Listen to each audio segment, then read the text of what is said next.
Emergency treatment और बहुत जरूरी सर्जरी को छोड़ करके 98% एलोपैथी की जरूरत नहीं है, और उसमें बीमारियों का कंट्रोल तो हो सकता है, क्योर नहीं हो सकता। डिजीज और डिजीज के कॉम्प्लिकेशंस, ड्रग्स और ड्रग्स के एडवर्स इफेक्ट से आज पूरी दुनिया जूझ रही है। और हमने बीपी का, शुगर का, थायराइड, अस्थमा, आर्थराइटिस आदि तमाम लाइफस्टाइल डिजीज, जिनको बाद में पुराने हो पर क्रोनिक डिजीज और पुराने हो जाए तो इनकेरेबल डिजीज का तमगा लगा दिया जाता है और कह दिया जाता है इनकम्युनिकेबल, नॉन कम्युनिकेबल डिजीज का कोई उपचार नहीं, उसका भी हमने उपचार करके दिखाया। फिर उस पर भी हमारे ऊपर प्रश्न चिन्ह लगते हैं कि पूरा मेडिकल सिस्टम जिसको नहीं कर सका एक स्वामी रामदेव ने क्यों कर दिया। अरे मेरी तो कोई औकात नहीं, लेकिन मेरे ऋषियों से मैंने जो ज्ञान पाया है, चारों वेदों का, उपनिषदों का, दर्शनों का, रामायण महाभारत का, 18 पुराणों का, उस वैदिक ज्ञान और आधुनिक अनुसंधान के बल पर हमने वो करके दिखा दिया जो पूरा मॉडर्न मेडिकल सिस्टम नहीं कर पाया। हमने डायबिटीज के पेशेंट को नॉन डायबिटिक किया। मैं अगले बार आपको एक लाइव कॉन्फ्रेंस करने वाला हूं यही प्रेस की, जिसमें मैंने जिनको टाइप 1 डायबिटीज पेशेंट को क्योर किया है, मैंने जिन BP, thyroid, asthma, arthritis, hepatitis, fatty liver से लेकर के वो तमाम disease, liver kidney failure patients को जिनको मैंने बचाया है, उन पेशेंट्स को भी आपके सामने लाइव लाने वाला हूं। और सुप्रीम कोर्ट में हम एक केस फाइल करेंगे, ऑलरेडी कर चुके हैं, उसको थोड़ा और आगे लंबा लेकर के चलेंगे कि एक इंटीग्रेटिव पैथी की बात होनी चाहिए। केवल एलोपैथी में पूरी विश्व के आयुर्विज्ञान को समेट दिया जाए, यह तो अन्यायपूर्ण है। खैर, तो हम 5 लाख से ज्यादा लोगों को रोजगार देंगे, हेल्थ और एजुकेशन सिस्टम को एक नया आयाम देकर के हम इस देश को खाद्य तेलों में आत्मनिर्भर बनाने के लिए, जिसके लिए हमारे देश के देवतुल्य श्रद्धेय प्रधानमंत्री श्री नरेंद्र मोदी जी ने 12 हजार करोड़ की 12,000 करोड़ रुपए की सब्सिडी दी है कि देश में करीब 2.5 से 3 लाख करोड़ रुपए की हमारी फॉरेन करेंसी की हानि होती, हमारे रुपए का डिवेल्युएशन होता, अमूल्य न होता हमारे रुपए का। 2.5 से 3 लाख करोड़ रुपए एडिबल ऑयल में चला जाता है। हम अपने देश को आत्मनिर्भर क्यों नहीं बना सकते खाद्य तेलों में?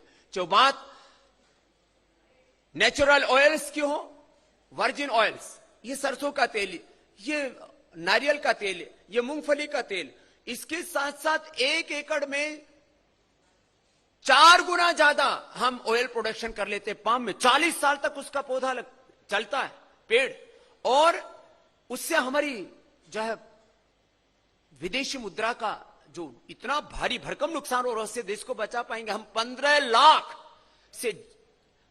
लाख एकड़ से ज्यादा जमीन पर पाम प्लांटेशन करने वाले हैं। यह देश की आर्थिक समृद्धि में, इस देश को आर्थिक गुलामी और दरिद्रता से मुक्ति दिलाने में एक बड़ा पुरुषार्थ होगा पतंजलि का। 5 लाख एकड़ से ज्यादा जमीन पर हम अभी समय हम लोग कर रहे हैं 60,000 हेक्टेयर, माने करीब 1.5 लाख एकड़ पर जो हम अभी पाम प्लांटेशन ऑलरेडी चल रहा है। पिछले 25 सालों से हम इस कार्य में लगे हुए। आने वाले समय में 15 लाख एकड़ से ज्यादा भूमि पर यह कार्य होगा।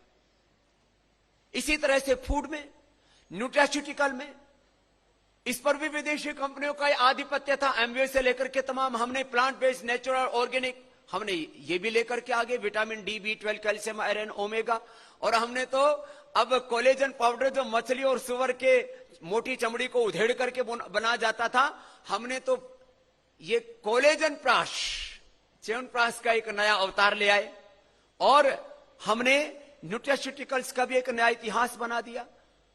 तो लोगों को लगता है अरे जिस गति से पतंजलि प्रगति कर रहा है, आने वाले 5 सालों में 5 लाख करोड़ रुपए से ज्यादा का नेटवर्थ होगा पतंजलि का। अब इससे बहुत लोगों को ईर्ष्या होती, ईर्ष्या में, द्वेष में और अहंकार में कि ये गांव की भाषा में बोले कल को छोरो रामदेव जी ने रीट पूछने को नहीं आओ, वो इतना बड़ा कारोबार कैसे खड़ो कर दियो, ये लोगों को तकलीफ है। अब इसमें योग का विरोध करते हैं।